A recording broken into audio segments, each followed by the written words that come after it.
State-by-state analysis. What can we expect for construction costs in 2024? The last 3 years of construction cost updates have been pretty much doom and gloom, thanks to high interest rates, productivity issues, material shortages, and skilled labour shortages. But I've spent the last week studying over 300 pages of predictions in Rawlinson's 2024 construction cost guide, along with industry experts' opinions on what we can expect for the next year. And it seems like we might be heading away from all the doom and gloom. Overall, experts believe that the construction industry can overcome its current challenges, seeing a brighter and more promising future ahead. But it's not all smooth sailing just yet. Experts are still pretty vocal about potential issues impacting the construction industry, the biggest one being labour shortages. Skills shortages inflate costs across all trades, while high energy costs could lead to an increase in manufacturing prices. So, how does this all play out for you if you're planning to build this year? Let's take a look at the impacts at a state level. I'll start with Adelaide. Basically, the construction scene in Adelaide is going through a tough time. Both the government and private companies are trying to work together to make things better, especially by bringing in more investments and trying to be more sustainable. But there are a lot of challenges making it hard for them to make a profit. Things like high interest rates, not enough skilled workers, and a lot of red tape with planning and building rules are adding to the cost and making projects take longer. Because of these issues, more construction companies are struggling to stay afloat, and when they can't finish their projects, it causes even more delays and costs for everyone involved. The good news is there is a new plan to tackle the worker shortage by investing in training, which could help the construction industry and others. The South Australian government is also trying to help by making it easier to get through all the planning and regulatory hoops, especially with a new role called the Coordinator General. But it's still early days to see if it's going to make a big difference. So, looking ahead to 2024, it's a mixed bag. In Brisbane, even though we're seeing fewer people getting approval to build homes, there's still a lot of construction happening. Normally, when interest rates go up, fewer people want to build because it gets more expensive to borrow money. But because it's so hard to find a place to rent right now, it seems like this might not slow things down as much as you think. Plus, with rents going up and not enough affordable homes, there's a big push to build more social and affordable housing, especially the build-to-rent model, which are expected to really take off next year. Despite some government efforts to spend less money, Queensland's population is growing, so there is still a big need to build things like roads, schools, and hospitals. And with hardly anyone out of work, finding skilled workers to do all this building is really tough.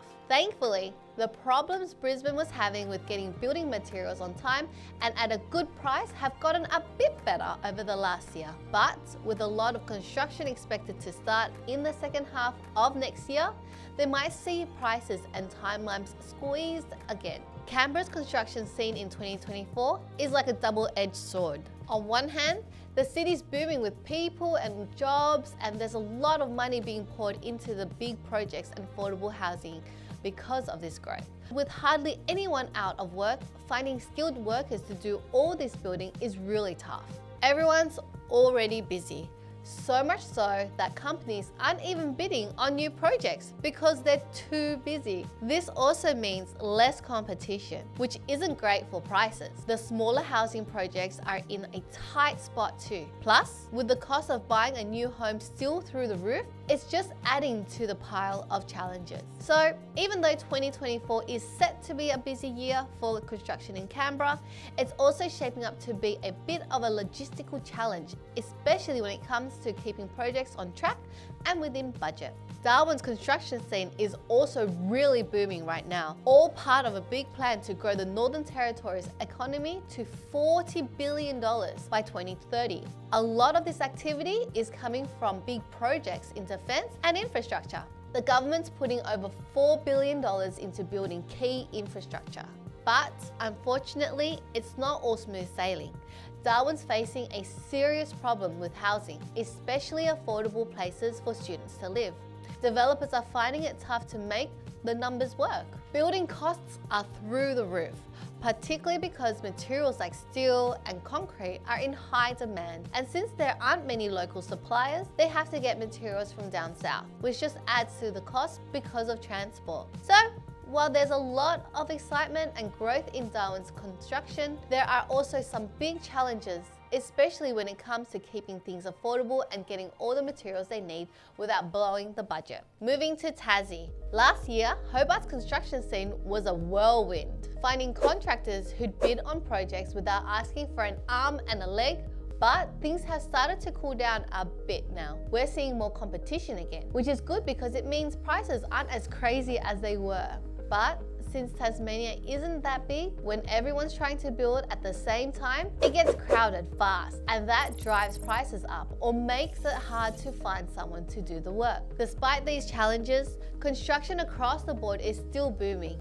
Whether it's commercial buildings or houses, there's a lot of work going on. Interestingly, even though we've seen a bit more rental properties available, which might be because not as many people are moving to Tasmania as before, people are still interested in buying houses here. And with interest rates going up, you'd think it would cool off, but house prices are still climbing. This tells us there's still not enough housing for everyone who wants one, and we especially need more affordable options for lower income households. One headache that's getting a bit better is the cost and delay of materials, which was a nightmare right after COVID. Unfortunately though, prices haven't really dropped because demand is still high. A lot of builders were stuck in fixed price contracts when costs went up, so they're steering clear of these right now. It makes sense for the builders, but it can be a bit risky for the people paying for the construction, making it harder to stick to a budget or get a loan. So, while things are a bit more stable than last year, there's still a lot of demand and not enough supply, which keeps things interesting. Builders have the upper hand right now, and it might stay that way until things balance out a bit more between what people can pay and what builders are asking.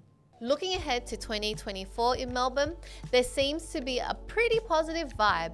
People are hopeful that we'll start to move past some of the tough spots we've been hitting lately. One big worry though is that construction companies are still going under at a high rate, and that's expected to keep up through next year. This, along with other challenges, means projects are taking longer to finish, and some that have been given green lights are being put on hold, waiting for a better time to start. Despite all this, there's still a lot of work going on, especially in social housing, which is getting a push to help with the rental crisis. Apartment building is holding steady, though it's not booming, and there's a lot of interest in build-to-rent projects, which are expected to pick up even more. But the demand for new homes is still outpacing supply, and that's causing some issues, along with the ongoing problem of companies folding. So, there's cautious optimism in 2024 in Melbourne's construction scene. As for Perth, we're seeing some mixed signals. First off, there's a bit of relief because the crazy rise in material costs we've been seeing has started to cool off, with prices stabilizing and even dropping for some items. But projects are dragging on longer than ever because of all the disruptions and backlog from the pandemic, which means the costs just for keeping a project running day to day are sky high. The biggest headache right now is also the shortage of skilled workers. As we've seen, it's a nationwide problem, but it's hitting Perth particularly hard, and there doesn't seem to be a quick fix. It's gotten to the point where quite a few construction companies have even gone under in the past year, which is pretty worrying for the industry's health. On the brighter side, there's a big push for more affordable housing, which is great, but high-rise offices and private residential projects are kind of stuck. They're not moving forward much because the costs to build are too high and financing is expensive, which is putting a lot of potential projects on hold. And last but not least, Sydney. Things are pretty interesting here right now.